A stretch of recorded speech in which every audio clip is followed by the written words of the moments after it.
Tally Ventures. I'm the author of over 20 books. My first one, Carbon Copy, is about cloning.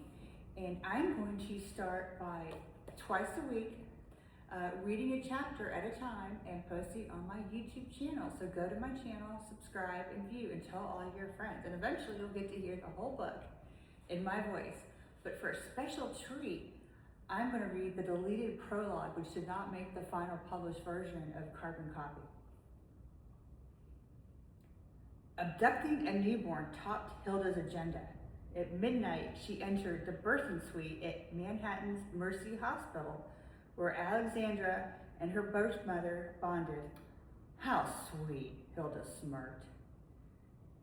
Excuse me, Mrs. Montgomery, I'm here to take your blood pressure. Hilda approached the patient's bed.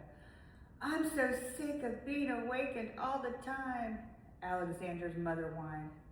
I'm sorry to bother you, Mrs. Montgomery, but I'm just doing my job. Hilda wished she no longer had to do this job. Why Tom insisted on abducting newborns from a hospital rather than from a house or park irritated her. This new mother sounded rude, but it made Hilda's upcoming task much easier. She learned years ago the necessity of distancing herself from her emotions, and she stopped giving a rat's ass about the patients a long time ago.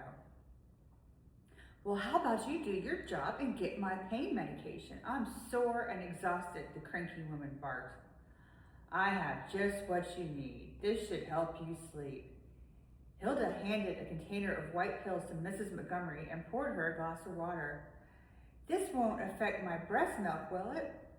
I know my milk hasn't come in yet, but I plan on nursing my precious Alexandra. I assure you, Mrs. Montgomery, Alexandra will be just fine. I'll change her diaper for you, Hilda said. Thank you. I appreciate the gesture. My husband, the useless piece of shit, went home to sleep. Can you believe his nerve? Mrs. Montgomery whined. Hilda nodded sympathetically. Most new mothers acted cranky due to the abrupt change in their hormone levels.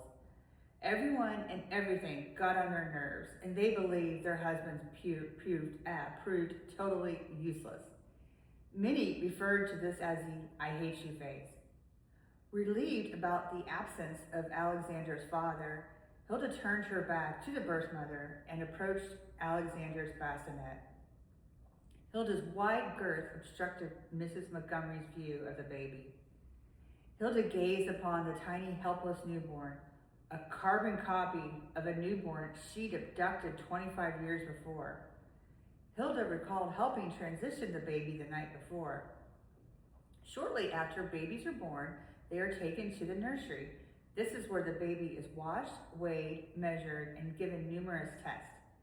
Hilda, the nurse who fastened the security tags on baby Montgomery's wrist and ankle, intentionally left Alexandra's tags looser than normal. Hilda grabbed a diaper and wipes from underneath the bassinet. Before she removed the soiled diaper, Hilda slowly removed a tiny medicine dropper from her sweater pocket. She administered several drops of liquid into Alexandra's tiny mouth. This baby will sleep well tonight too. Hilda slid off Alexandra's security tags and wrapped them in a dirty diaper. She tossed the soiled diaper into the trash and wiped Alexandra's bottom.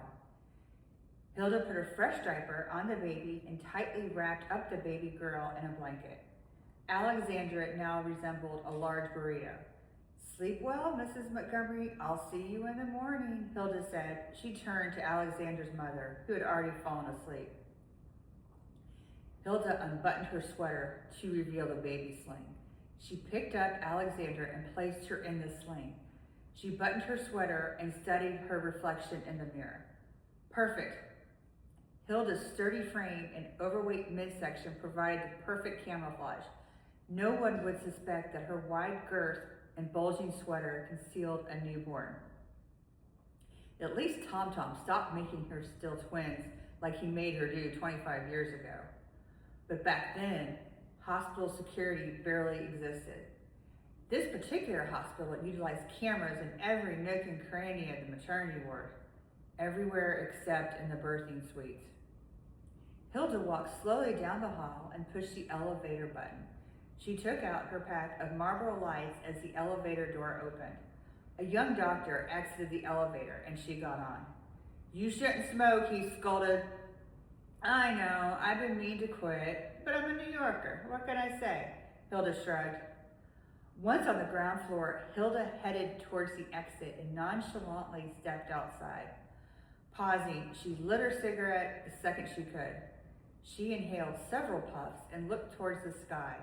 She meandered around the side of the building, just out of range of the security cameras. "You got a light, miss?" a very large man asked as he placed his own cigarette between his eager lips. "Sure."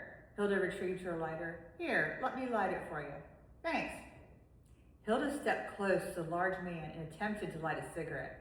The lighter didn't work. "I'm sorry, sir. This is one of those cheapo lighters, which apparently does not work very well."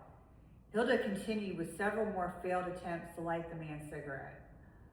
"I'm in no hurry, ma'am." He reached under Hilda's sweater and found the newborn tucked into the baby sling. Removing the precious cargo, he opened his jacket and tucked the baby into his own baby sling.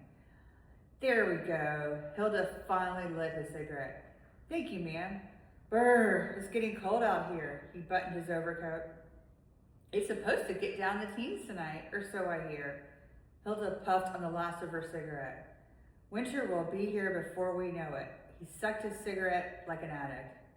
"Well, I better get back to work." Hilda stomped out her cigarette. "Thanks again. You have a good night."